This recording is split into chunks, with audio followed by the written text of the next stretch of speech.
নমস্কার, সুপ্রভাত। মেয়েদের জীবন মেয়েদের জীবনটা ঠিক কেমন যেন বোঝা বড় দায়। যখন ছোট ছিলাম তখন একটা বেড়াজালের মধ্যে নিজেকে রাখতে হতো। একটা পরিবার ছিল যেখানে বাবা, মা, ভাই, বোন, কাকা, কাকিমা, ঠাম্মা, দাদু সকলেই ছিল। তখন বাড়ি থেকে বাইরে বেরোনো মানা ছিল। এ পোশাক পরা যাবে না, সে পোশাক পরা যাবে না, হাতে চুড়ি দেওয়া যাবে না, হাতে মেহেন্দি লাগানো যাবে না, ঠোঁটে লিপস্টিক লাগানো যাবে না, বাইরে যাওয়া যাবে না। তখন আমি বেশ ভালোই ছোট। বাবা মা যেই পোশাকটা এনে দিতেন সেটাই পরে চলে যেতে হতো।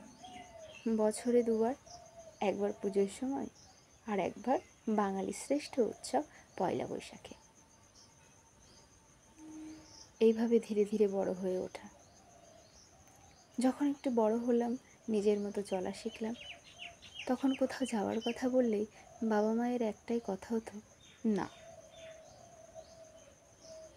তার কারণ মেয়ে বড় হয়ে গেছে, যদি কোথাও গিয়ে কিছু খারাপ হয় তাদের কাছ থেকে একটা উত্তর আসতো, এখন এত বেড়ানো কিসের, পড়াশোনায় মন দাও এবং বিয়ের পর স্বামীর সঙ্গে যেও। যথারীতি পড়াশোনা শেষ হলো। একটা সময় পর সকল মেয়েরাই শ্বশুর বাড়িতে যায়। বাবা মা তাদের দায়িত্ব কর্তব্য পালন করার জন্য বিয়ে দিয়ে দেয়। কিছু কিছু ব্যতিক্রম থাকে। বিয়ের পর জীবনটা ঠিক কেমন যেন অন্যরকম হয়ে গেল। যে মেয়েটা কখনো চুপচাপ থাকতো, কারো কোনো কথায় উত্তর দিত না, সেই মেয়েটা একদিন মা হয়ে গেল।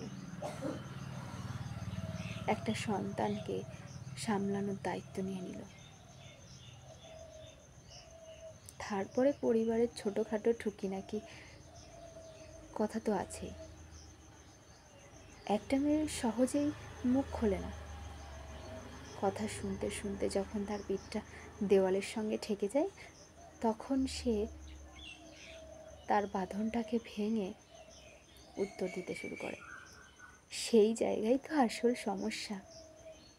তখন মেয়েটা আর ভালো থাকে না।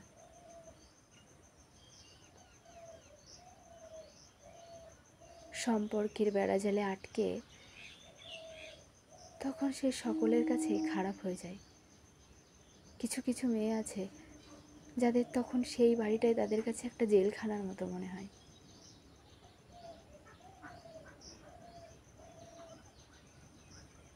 জানি না আমার কথাগুলো কতটা সত্যি কি মিথ্যে, তবে জীবনের অভিজ্ঞতা থেকে বলছি।